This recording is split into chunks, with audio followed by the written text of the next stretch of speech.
देवेंद्र फडणवीस आजच दिल्लीला जाणार, मोदी शहांना भेटणार। उपमुख्यमंत्री पदाच्या राजीनाम्याविषयी निर्णय होणार का याकडे लक्ष।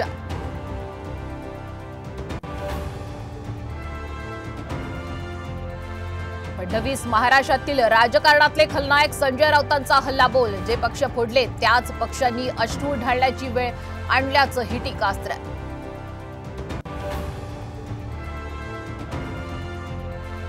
दिल्लीत मोदींची माहितीच्या नेत्यांची चर्चा, पराभवाच्या कारणांवर मंथन, विधानसभेत चूक सुधारण्याचे दिले निर्देश।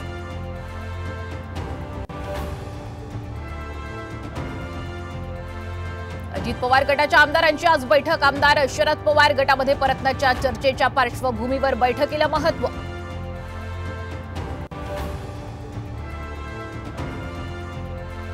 तिसरी कसम म्हणजे मोदी भाजपचा चौथा अंक, ठाकरे गटाच्या मुखपत्रातून टीका, तर भाजप हा मिठाला शब्दाला जागणारा पक्ष नसल्याचाही घणाघात।